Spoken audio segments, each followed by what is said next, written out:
Uma boa noite então a todos, mais uma vez. Primeiro culto voltando das férias, 4 quilos mais gordo, deu para perceber? Muito mais gordo, né? 4 quilos mais gordo, depois de alguns dias em Gramado, onde depois da janta sempre rolava um chocolate ou 10. Mas é bom estar de volta e é bom poder dar início a essa série, uma série muito especial, uma série muito legal para começar esse ano, nessa nossa série de mensagens, com uma mensagem de Deus, baseada em uma carta, a carta aos Efésios, e desde já nós já queremos lançar o impulso e o desafio para que você leia a carta aos Efésios. São 6 capítulos e durante um mês nós vamos tratar essa carta. Hoje mesmo eu li 2 vezes, então dá tempo de ler em 4 semanas, pelo menos uma vez. Mas fica o desafio para todos nós.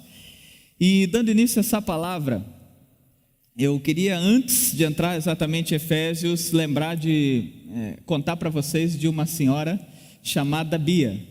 A irmã Bia é uma senhora lá que mora no sertão de Pernambuco, lá em Araripina, onde eu era pastor.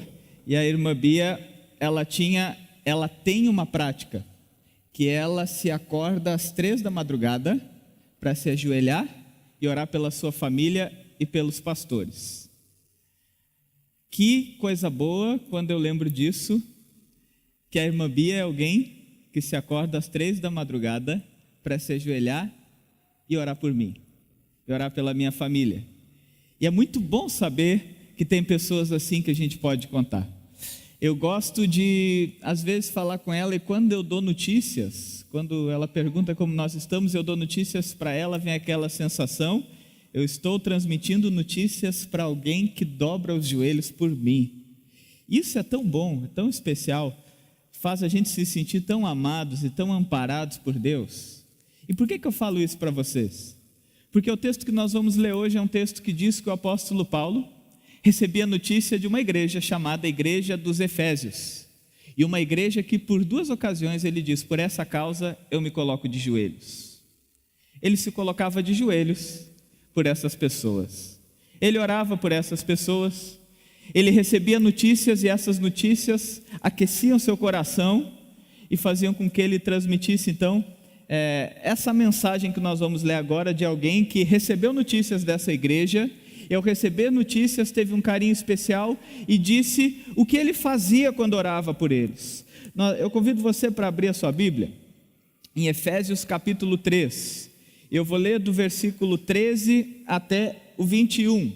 Deixa aberto aí, que antes eu vou dar uma introdução sobre Efésios, mas já deixa aberto em Efésios capítulo 3, versículo 13 a 21. Então essa carta, a carta à igreja de Efésios, foi uma carta que Paulo escreveu durante o período que ele estava preso em Roma. Paulo estava preso, recebia notícias de diversas igrejas que ele ajudou a plantar, de diversos irmãos, de como andava a caminhada de fé deles, e entre as igrejas que ele recebia notícia, uma delas era essa igreja, uma igreja que nasceu em uma casa, e que a partir do relacionamento na casa de Lídia, se tornou a igreja dos Efésios, e Paulo constantemente recebia notícias sobre eles, e depois dessas notícias, ele foi motivado de dentro da prisão, então escrever uma carta, que tem como conteúdo geral mais ou menos o seguinte: fortalecer a fé dos cristãos, e explicar a natureza e o propósito da igreja. Paulo escreve essa carta por quê? Porque era normal que as pessoas estivessem abaladas de ver que o seu pai na fé, aquele que dobrava os joelhos por ele, aquele que ensinou das riquezas da palavra de Deus, se encontrava preso, se encontrava sofrendo, passando por humilhação, passando por perseguição. E Paulo já começa essa carta aos Efésios dizendo que sempre que ele recebia notícias desses pelos quais ele orava, que ele se alegrava pelo testemunho que eles davam, ele tinha muita alegria. E Paulo trata de lembrar uma coisa nos 2 primeiros capítulos. A primeira, e ele insiste nisso, é de dizer: olha só que maravilha, olha que riqueza as bênçãos espirituais que nós temos em Cristo Jesus. Olha como é grande esse amor. No capítulo 2 ele diz: percebam a nova vida que vocês têm, essa nova vida que tirou vocês das trevas e levou vocês para um relacionamento com Deus, que tirou vocês de uma vida sem esperança e sem Deus no mundo, E agora vocês vivem com os olhos abertos para a riqueza das glórias daquilo que Jesus conquistou por nós. Por essa graça que nos salvou, que não foi coisa que nós criamos, não foi pelo nosso esforço, não foi pelo que nós sabemos fazer, mas foi porque a graça, nós somos salvos pela fé, e isso não foi coisa nossa, foi o dom de Deus, presente de Deus. E Paulo está de novo lembrando o presente que aquela igreja ganhou e dizendo: eu lembro de vocês, viu? Me alegro com vocês, eu quero reforçar para vocês como é rico viver com Deus. Como é maravilhoso nessa vida ter uma esperança maior que nós mesmos. Lembram como vocês viviam sem ter uma esperança, vivendo somente os seus dias, sem conseguir olhar para frente e pensar em algo melhor, e agora vocês descobriram a esperança em Jesus Cristo, e vivem com uma esperança, e não vivem só tendo o olhar humano, mas vivem com Deus no mundo. Sim, era uma riqueza, mas Paulo estava diante de um problema, que as pessoas tinham que aprender a lidar com aquilo. A riqueza do Evangelho, que Paulo mesmo diz, do qual eu me tornei anunciante, do qual eu me tornei ministro. Por essa riqueza eu estou preso. Por causa disso ele se encontrava preso. E apesar da rica vida com Deus, os cristãos de Éfeso foram conscientizados de uma coisa: a vida com Deus é maravilhosa, mas ela não nos livra de sofrimentos. A vida com Deus é maravilhosa, mas ela não nos livra de passar por situações difíceis. Nós acabamos de cantar um louvor que dizia: mesmo quando eu chorar, as minhas lágrimas serão para regar a minha fé. E de fato a caminhada cristã, e isso Paulo queria deixar claro para a igreja de Éfeso, que na caminhada cristã as lágrimas fazem parte dela e nos ajudam a seguir em frente. E aí agora, tendo esse pano de fundo da carta aos Efésios, eu quero ler esse texto com vocês, Efésios capítulo 3, a partir do versículo 13. Paulo falando sobre a situação de que ele estava preso, falando das maravilhas de ter livre acesso a Deus, de experimentar as riquezas de Deus, e ele diz assim, versículo 13: portanto peço-lhes, não desanimem por causa das minhas tribulações em seu favor, pois elas são uma glória para vocês. Por essa razão, ajoelho-me diante do Pai, do qual recebe o nome toda a família, nos céus e na terra. Oro para que com as suas gloriosas riquezas, Ele os fortaleça no íntimo do seu ser com poder, por meio do seu Espírito, para que Cristo habite no coração de vocês mediante a fé. E oro para que, estando arraigados e alicerçados em amor, vocês possam, juntamente com todos os santos, compreender a largura, o comprimento, a altura e a profundidade, e conhecer o amor de Cristo, que excede todo conhecimento, para que vocês sejam cheios de toda a plenitude de Deus. Aquele que é capaz de fazer infinitamente mais de tudo que pedimos ou pensamos, de acordo com o seu poder que atua em nós. A Ele seja a glória na igreja em Cristo Jesus, por todas as gerações, para todos sempre. Amém.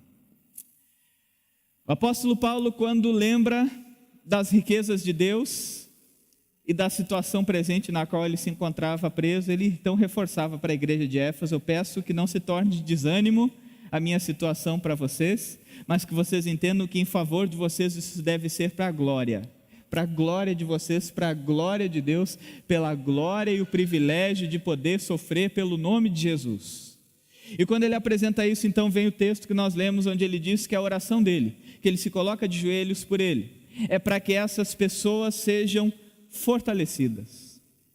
E essa é uma das primeiras palavras que Paulo trata no texto, como um motivo que ele dobra os joelhos, para que os cristãos sejam fortalecidos. E quando a Bíblia fala em força, é diferente de um conceito que às vezes nós temos de força, que quando alguém está mal, a gente diz assim: força, rapaz, vamos lá, vamos, você consegue, força. Como se a força fosse algo que dependesse de um grande esforço nosso, que fosse brotar de nós e nos levasse então a conseguir de fato realizar coisas no qual os limites nos deixavam fracos. No limite da fraqueza, às vezes nós não temos mais força. E uma tendência natural nossa é de dizer: vamos lá, força, força, força. E lá dentro a gente às vezes pensa: esse último impulso vai ser a força para eu seguir em frente. O que o apóstolo Paulo está dizendo é: tenham força, mas a força no íntimo do seu ser com o Espírito Santo. E essa é a força de uma oração de Paulo, que às vezes sofria por Jesus, que se encontrava preso, que às vezes dizia para Deus: Deus, tira isso da minha vida. E Deus dizia não. E Paulo dizia: eu tenho que aprender a me gloriar nas fraquezas, porque eu sei que a verdadeira força na minha vida é quando eu sou fraco, que aí Deus se torna forte. Que lição de vida! Uma primeira lição para a vida é olhar para a força de Deus como algo que nós devemos desejar para as pessoas. Que Deus os fortaleça. Uma boa oração para nós fazermos pelos outros é essa: Deus fortaleça. Ontem ainda com jovens nós falávamos sobre a questão do nosso egoísmo, e de uma vez que numa reunião de oração eu disse assim: agora todo mundo aqui pode pedir. Me incomodava que todo mundo ia orar, era pela minha mãe, pelo meu pai, pelo meu tio, pelo meu emprego, pela minha saúde, pelo meu trabalho, eu disse assim: o desafio agora é que todo mundo aqui vai falar uma oração que vai pedir sem dizer meu ou minha. E como é difícil. Aí a pessoa não dizia pelo meu esposo, mas dizia o nome do esposo, né? Pelo Jorge. Mas como é difícil na oração a gente superar nós mesmos e conseguir olhar para o outro. E o que o apóstolo Paulo está fazendo aqui é se despindo dos seus desejos e olhando com amor por aquela igreja e dizendo: a minha primeira oração é que Deus os fortaleça. Isso nós precisamos na caminhada, porque a caminhada é sempre um balanço. É como quando você vai ver as batidas de um coração.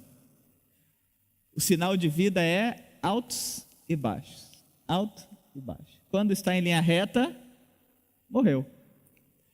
A vida de fé é assim: é um passo com alegria, um passo com tristeza, um passo com sofrimento, um passo com glória, um passo que a gente consegue olhar ao redor e agradecer por tudo, um passo que às vezes a gente tem que se esforçar para dizer: Deus, me ajuda de novo a lembrar quais são as coisas que me motivam a te agradecer. É um passo que às vezes a gente está empolgado, animado, dizendo: esse é o ano. E é um passo que às vezes a gente não tem força mais para seguir em frente. A força de Deus como motivador para seguirmos em frente, para a caminhada que tem essa dimensão da vida com alegrias e tristezas. Hoje de manhã ainda lembrei uma música que no culto da manhã a gente canta muitas vezes, que é Graças Dou por Essa Vida, que é uma música que agradece dizendo: pelas rosas no caminho e os espinhos que elas têm. A vida é feita de momentos de rosas, mas também tem espinhos. Pela escuridão da noite, pela estrela que brilhou. A vida é feita de momentos de escuridão, mas de momentos de estrela, de momentos de alegria, de momentos iluminados. Pela prece respondida e a esperança que falhou. Às vezes, a caminhada de fé nos permite dizer: obrigado, obrigado, obrigado, obrigado por ter respondido a minha oração. E às vezes é de olhar e dizer: Deus, mesmo sem enxergar, eu confio em Ti. Esse é um ponto muito importante quando Paulo clama então e ora de joelhos por essa igreja cheia de amor. E uma primeira lição é: tenham força na sua vida, mas não uma força que brota do seu esforço, aquela força na qual Deus os faz fortes. Pode passar aí, Carla, por favor, que não funciona aqui. Uma segunda oração dele é fazendo 2 pedidos: que vocês sejam alicerçados e arraigados, conhecendo o amor de Deus, que esse amor que habita em vocês encontre alicerce e seja arraigado. Ele fala 2 dimensões, ele dá 2 exemplos de uma mesma coisa aqui. O apóstolo Paulo, quando está orando, ele diz que vocês tenham uma base do amor para tudo que forem fazer, para a vida crescer. Alicerce, eu sou bem ruim nessas coisas de pedreiro aí. Ainda bem que eu não preciso construir nada, que eu seria um desastre nisso aí. Mas isso eu sei, gente, isso eu sei. Um prédio, para ser grande e forte, com muita segurança, tem que ter um alicerce mais forte ainda. Quem sabe aí do assunto diz para mim se é verdade. É verdade? Vocês estão que nem eu, né? Não sabe nada. Mas essa é uma lei básica de um prédio que antes de construir se gasta muito fazendo um alicerce muito forte, para que você possa construir em cima sem o perigo de desabar.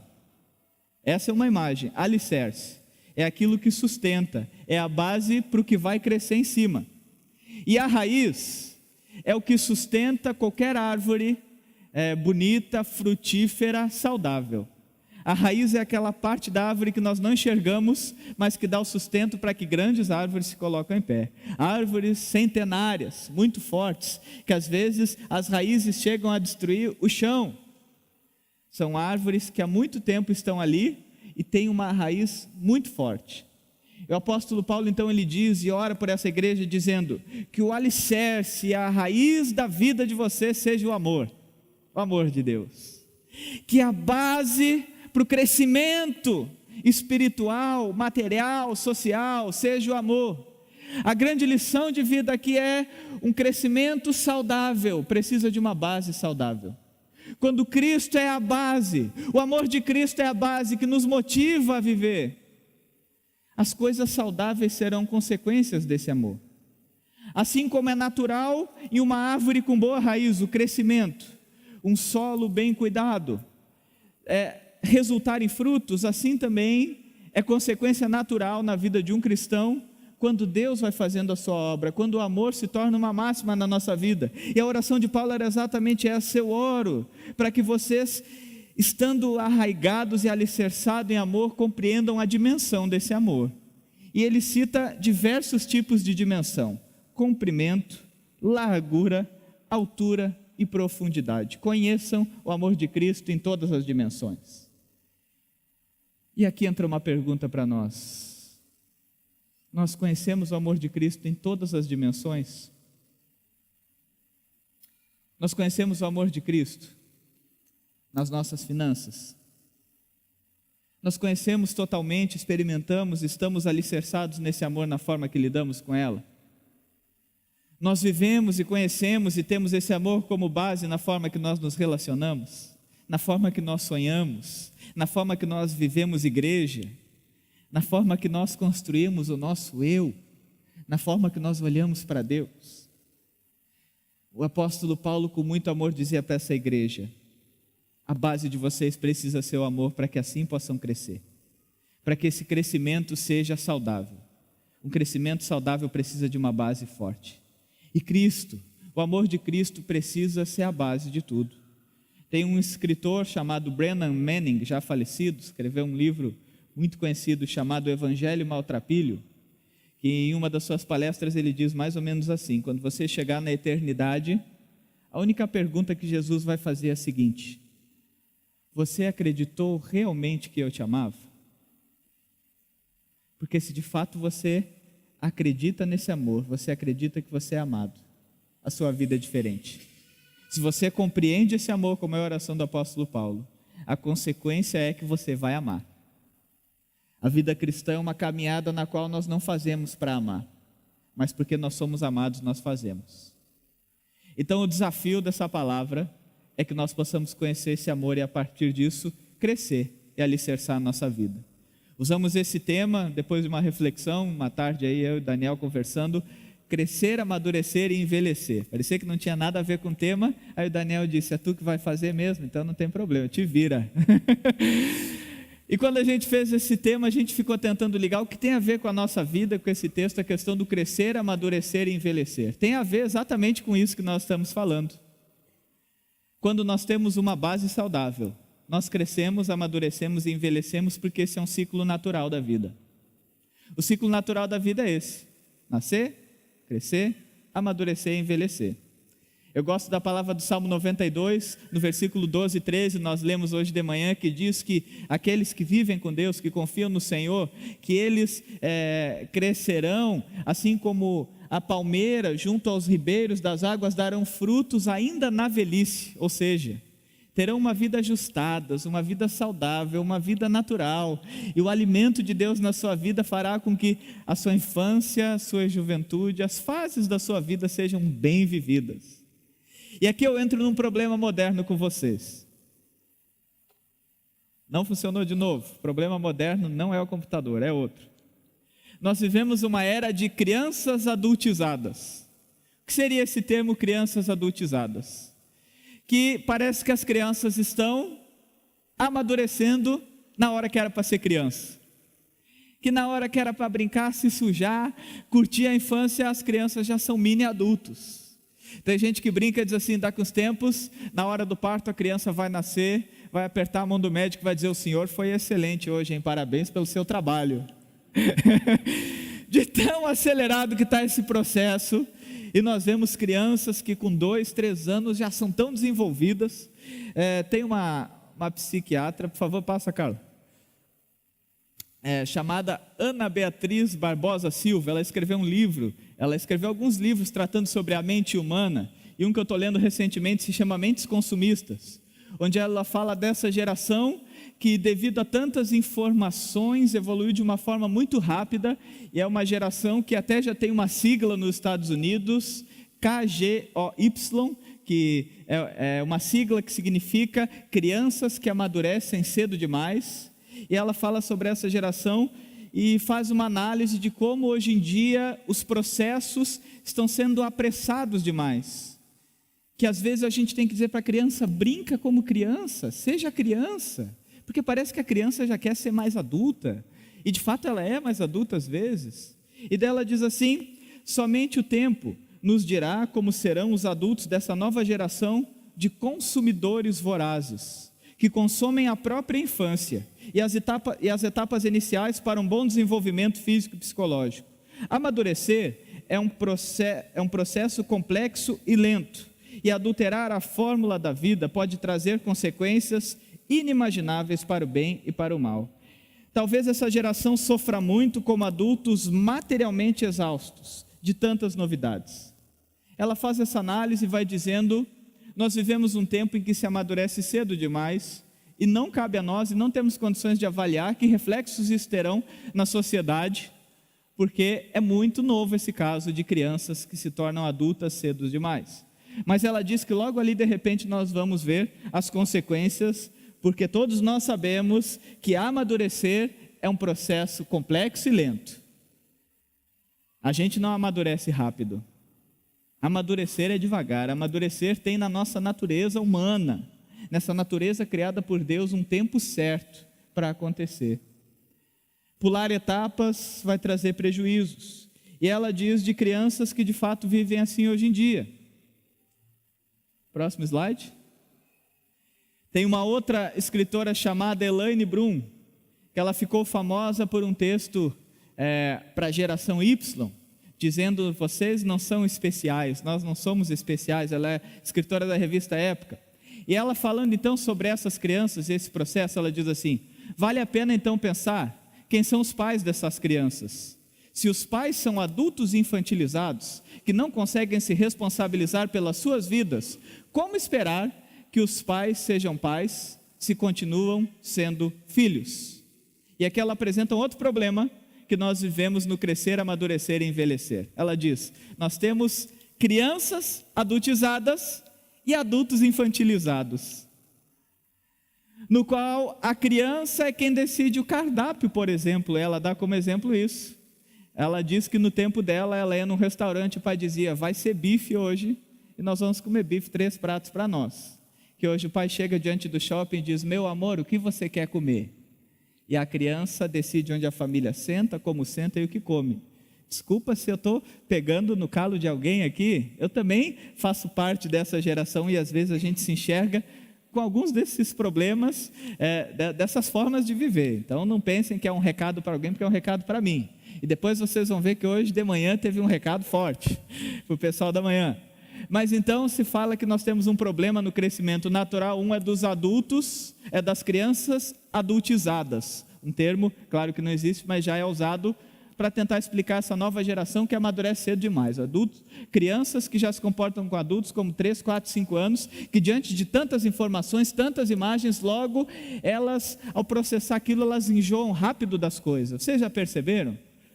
Antigamente, há muito tempo atrás, mas ainda com muita gente que está viva, era comum que apenas um vizinho tinha televisão. Em dia que tinha alguma coisa especial, todos se reuniam e iam na casa do tal vizinho assistir televisão. Ou era normal que o único programa da família era depois do culto de domingo à noite, assistir o Topa Tudo por Dinheiro. Não tinha muita opção. Então fascinava toda a imagem, fascinava tudo que aparecia. Hoje é tanta informação que as crianças assistem com um mês.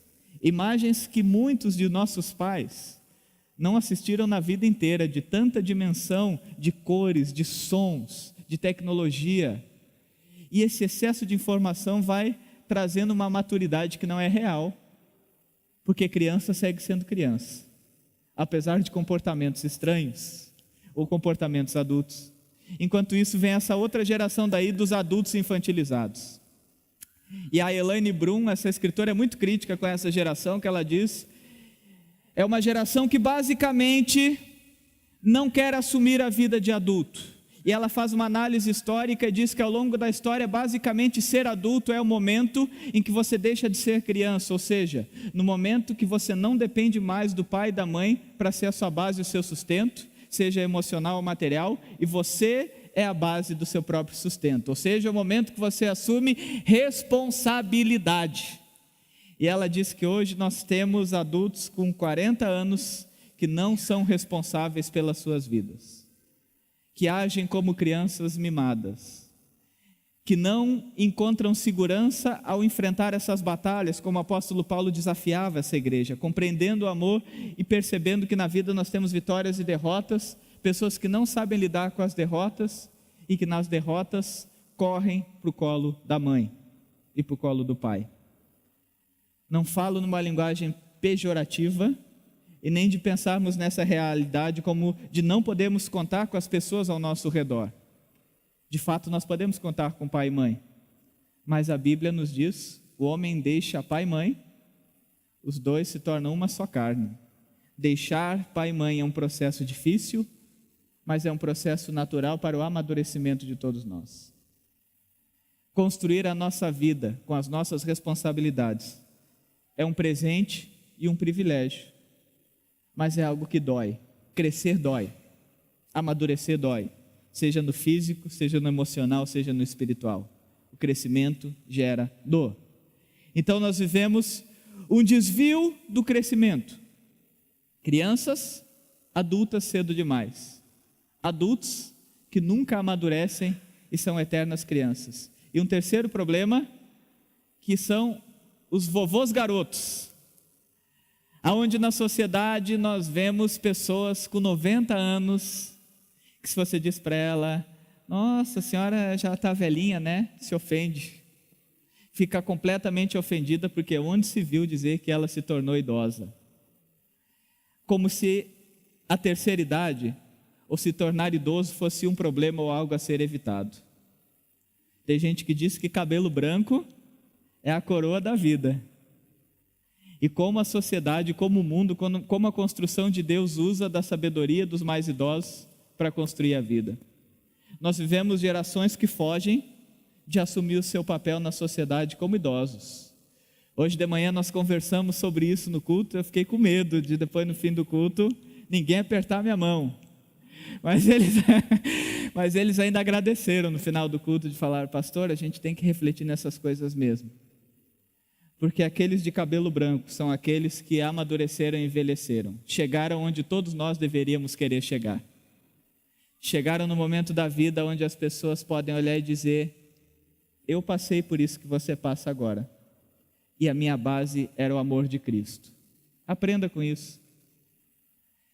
A Bíblia nos mostra inúmeras situações onde o conselho dos sábios era o conselho daqueles que envelheceram, daqueles que tinham experiência para passar. E em lições de vida, como uma geração perde quando não consegue viver essa dimensão. Viver bem a sua infância, a sua vida da não responsabilidade, de depender dos outros e curtir essa dependência. Viver bem a sua vida adulta, que é um tempo de fato difícil, de responsabilidades, de acertos, de erros, de assumir consequências de erros, de tentar de novo, de chorar, de sorrir, de se esforçar para ensinar aquelas novas gerações que vão se tornando os nossos filhos, de assumir o papel duro e difícil de disciplinar e ensinar uma criança nos caminhos do Senhor, ensinar ela a amar, ensinar ela a perdoar. Nós temos muitos pais aqui na igreja e vamos combinar, papais, é difícil ser pai e mãe. Quando a gente quer se esforçar, às vezes dá vontade de largar tudo mesmo, dizer: faz o que quiser. Vai, quer ficar o dia inteiro com a cara no celular? Fica! Porque a gente cansa, que é difícil, mas é um período da vida que é um privilégio de assumir responsabilidade e construir a vida. E que bom se um dia possamos conseguir chegar à velhice. Que bom se um dia na velhice você e eu formos um exemplo do amor de Deus, de alguém que tem o amor de Deus como base. O pastor Daniel insiste de falar assim: a nossa igreja é carente de anciãos. Nós desejamos, e que bom que nós temos, mas que Deus desperte ainda mais pessoas, que o cabelo branco é sinal da luta, da vida, da experiência, das lições, daquilo que aprendeu, com a raiz, com a base no amor de Deus, com aquilo que Deus faz na sua vida, com a obra que Deus faz na vida dessas pessoas. Que bom quando nós temos pessoas para olhar e aprender. Último slide, por favor. Essa psiquiatra Ana Beatriz, ela diz o seguinte: talvez essa geração que perdeu o compasso do crescimento, do desenvolvimento, da maturidade, sofra muito como adultos que vão estar materialmente exaustos de tantas novidades. E justamente por isso possam ser os primeiros a iniciar uma nova era, a do capital espiritual, na qual o que estará em alta serão nossos atributos incomparáveis, aqueles adquiridos no exercício do amor incondicional a si mesmo e a todos os seres do planeta. Há esperança, queridos. Há esperança porque tem algo que não muda, que são os valores da vida. Os tempos mudam, a forma de viver e se relacionar muda, mas a experiência de viver o valor do amor, essa experiência não vai mudar. Vai ser a nossa necessidade maior a cada dia. Uma grande lição para a nossa vida é assim como o apóstolo Paulo fez, dizer: Deus, que o teu amor seja a base da minha vida, que o teu amor seja a base do meu crescimento, que o teu amor seja a base da minha maturidade, que o teu amor seja a base de eu conseguir envelhecer e ser feliz, e poder olhar com gratidão para a etapa da vida que eu vivo. Eclesiastes capítulo 7, versículo 10 diz assim: não diga que os dias do passado foram melhor dos que o de hoje, pois não é sábio fazer esse tipo de pergunta. É burrice olhar para trás como o melhor momento da vida. O melhor momento que Deus nos presenteia é o hoje. O melhor momento da tua vida é o momento do que Deus está fazendo na tua história hoje. Por isso que hoje mesmo você possa viver, compreender, experimentar o amor de Deus em todas as dimensões. Se nessa noite Deus te chama a refletir sobre como tem sido na tua casa, deixa Deus mexer. Deixa Deus mexer. Se Deus te chama a responsabilidade como adulto, se você está cansado de como adulto não conseguir assumir a sua responsabilidade, não conseguir ter a atitude necessária para assumir o seu papel, nessa noite faça um compromisso com Deus de dizer: Deus, uma lição para a minha vida é o que eu ouvi da tua palavra hoje. Que essa palavra mude quem eu sou. Que essa palavra me ajude a sair de trás, debaixo da saia da minha mãe, e faça eu botar a cara para bater. E assuma a responsabilidade da vida adulta. Que a culpa no meu emprego não seja sempre do outro, mas que eu assuma o meu papel como um cidadão, como um ser humano, como alguém que ama a Deus. Nas próximas semanas nós vamos falar ainda do que o apóstolo Paulo diz sobre relacionamentos, em comunidade e em família. E nós vamos ver como também é uma lição a amadurecer nos relacionamentos. Que Deus assim nos abençoe. E também para os da terceira idade, para os idosos, que você possa ter muita gratidão ao olhar para a tua história e ver Deus como a base que te sustenta até hoje. E que você tenha esse desejo profundo do Salmo 92 de dizer: eu quero dar fruto na minha velhice. Eu lembro que uma vez eu fui fazer uma conferência missionária na cidade de Pelotas, na comunidade Três Vendas, há uma semana da aposentadoria de um pastor, chamado pastor Osmar. Pastor Osmar e sua esposa, com seus 60 e pouco anos, 70 anos de cabelo branco, há uma semana da aposentadoria, e eu fazendo a pregação, então foi combinado com a liderança que no final eu faria um apelo missionário. Eu disse assim: quem nessa noite quer dedicar sua vida para a obra de Deus, quer pagar o preço para levar o amor de Deus com todas as consequências, quer usar das suas melhores forças para fazer isso, eu convido para que venha à frente que eu quero orar para você. E eu fiquei olhando para a igreja, quando eu percebo a primeira pessoa a levantar foi o pastor Osmar, a se colocar de joelhos. A segunda pessoa foi a sua esposa, há uma semana da aposentadoria. Lição para a vida, ainda na velhice dá frutos, ser testemunha do amor de Deus a cada respirar. Que Deus assim abençoe a minha e a tua vida.